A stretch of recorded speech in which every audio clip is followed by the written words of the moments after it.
Hey there everybody, Paller here, and welcome back. Today we're going to do a Let's Look at Paranautical Activity.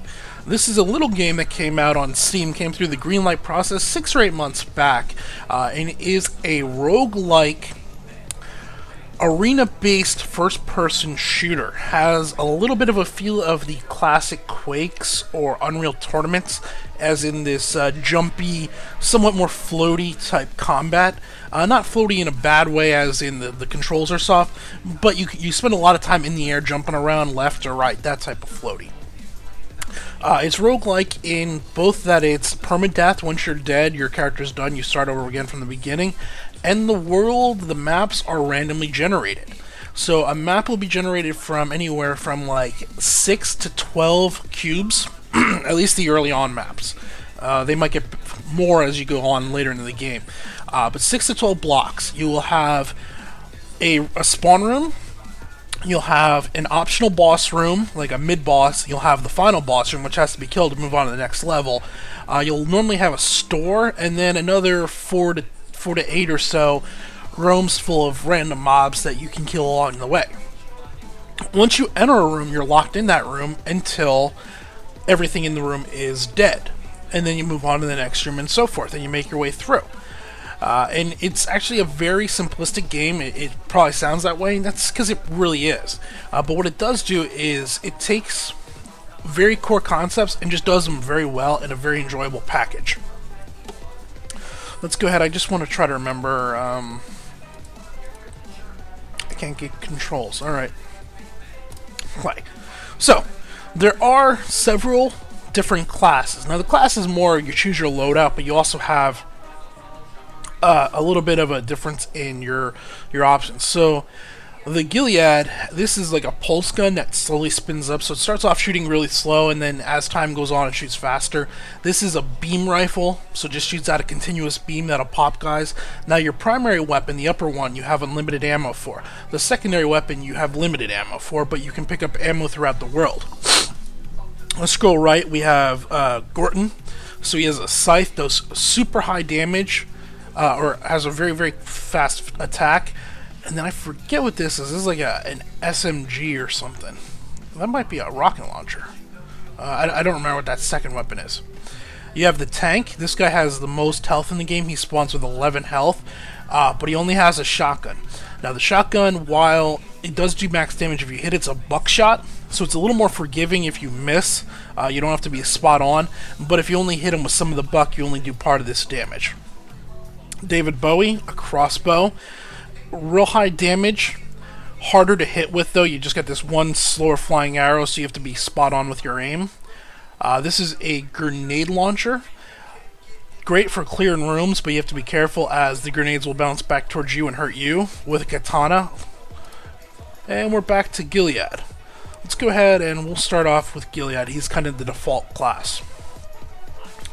Alright, so here we are. We're in the first room, and we spawn in this room, and this room has 3 exits. Now, whichever way we go, once we go in there, we go until everything is dead. I'm trying to remember how to switch to my secondary weapon. There it is, shift. Alright, so you can see this gun, slow spin up, and then it starts firing. If I hit shift, I get this second gun, and it's just a solid beam, but it drains ammo pretty quick. Alright, I'm going to start spinning the gun up before I even enter. And this is basically the entire game. Whoops, did I just take damage from that? I did.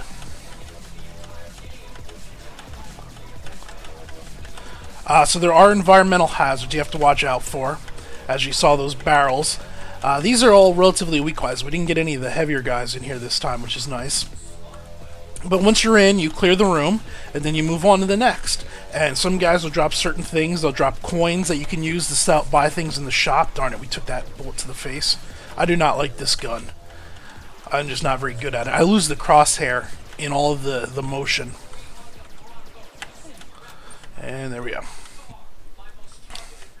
So, once the room is down, you can then move on to the next room. I'm going to see if anything dropped up there. Nope.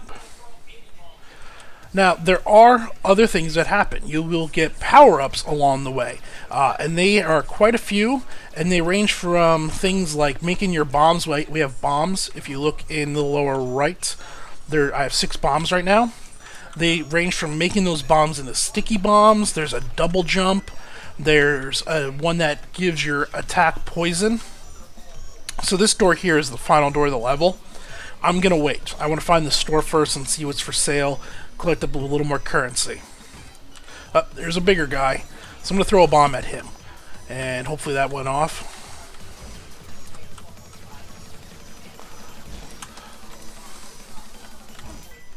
Darn it. Alright, what else is still alive in here? There's a guy over here. So those guys with the legs that were jumping at me, once they get close to you, they blow up and hurt. So we took 2 damage there. What was I saying? So they drop currency, they drop different things that'll boost you in certain ways. To the right of my cash symbol, that's back to the main room. Let's come this way. If we've been in here, nope. Start speeding the gun up. Yep.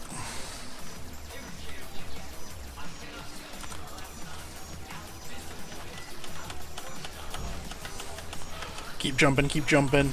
Circle strafing. If you're good at circle strafing and you're good at aiming, you're going to rock this game. I'm not very good at either. Well, I prefer to think I'm actually not a bad shot, but I need a better crosshair than this. This crosshair is just very easy to lose in the game. I suppose that might be part of the challenge. Alright, there we go. Another room down. There's the optional boss. Oop, got some coins. As I was saying, though, to the right of the money symbol there, the lower hexagon, that is normally where a consumable item goes. And they vary from items that are one use. I'm checking the map to see if we've cleared this room yet. We have not. Alright, gun spinning up. Here we go. There'll be one-use items to items that have a slow recharge but have multiple uses, and so forth. And those are different. So you have static buff items like double jump, which are just items you pick up and are then on your character. Don't take up that spot. Then you have items that take up that spot and are use items also. So like the sticky bombs is a static buff item. But there is ones that make those bombs bigger, and like these little nuclear bombs, that is a use item. Alright, that's the entrance. Where is the shop? We have a pretty good amount of cash actually with 180. Shop must be, I'm looking at the map here, over here in the mega right. I'm hoping though there'll be a health pickup in there. Yeah, you're gonna die. This should be an easy room. There we go. There's the shop. Alright, let's go take a look at the shop. So this will give us health, vitamin C, shotgun, and rocket launcher. So the rocket launcher will replace our secondary weapon. It's a lot of fun, but very dangerous, as you can blow yourself up. Shotgun, well, we'll run with the shotgun when we need to. We will go ahead, because we can't afford either of these, we'll pick up vitamin C. So now we're up to 4 of 8 health. And let's see here. We will go try and kill the optional boss first. Just because he might drop some health. He'll likely drop some health. Or we're going to die and we'll start over again. And he is in the next room. Whoops. I keep hitting shift trying to run, and I can't. Alright, spin the gun up. Here we go. I've never fought this guy. And he is kicking my butt. Bombs out, and we're dead. I went into panic mode. We'll do one more. We'll pick up a different class. We'll take the shotgun guy. Excuse me. He's one of the ones I run more often. So we'll take this guy. We'll go back in. So, yes, the game is very simplistic. There's not a lot of depth here. However, there is pretty much an infinite amount of content, as everything is randomly generated. So you don't have to worry about, you know, running out of levels or whatever. You can see for me with my awesome aim, the shotgun works a lot better, as I just have to get close to him, and I can at least damage him. Got another grenade. Looks like there's a guy or two in here. Well, normally I just have to get close. There we go. Doors open. There's the shop right away. We'll take a look at the shop. But anyway, there's an infinite amount of content if the content is not very deep. But there's a combination: horseshoe, piece of 8, and rocket launcher. Nothing we can afford or will be able to afford. There's something to be said for a game that just takes some simple mechanics and does them very well in an enjoyable package and a reasonably priced package. Right now, for full price, the game is $10, which is probably a little too much for what it is, but the game could definitely move for $3 to $6, and for that rate or price, I think it's actually a very good deal. Don't you blow up on me. Thank you. Alright, 7 of 9. Somebody's shooting there. And right there. Other than that, it's hard to really push this game. If you're somebody that's into first-person shooters, looking for something a little bit different, you don't have to look any further. It's a very unique game that I think you can get at least 10 or so hours of enjoyment out of. So you have to judge your price tag off that.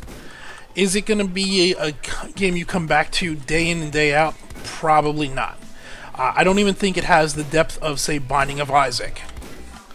Binding of Isaac, damn, we just got shot in the back. This is ammo drop, so if we don't have our... Oh, this guy doesn't have a secondary weapon, that's right. I was trying to pull out my laser. I'm running shotgun this time. That's what these pill boxes, they look more like pills. This is actually supposed to be bullet casings. Those are your secondary weapon ammo, if you have a secondary weapon. We don't have a secondary weapon. Hit him, hit him.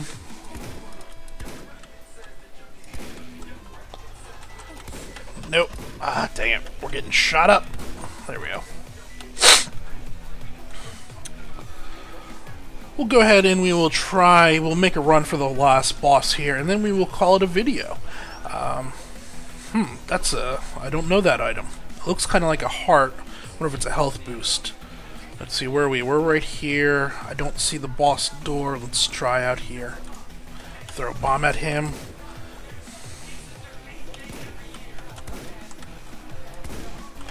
Use the barrel. Clear out them. Oh. And we're down to 2 health. Not good.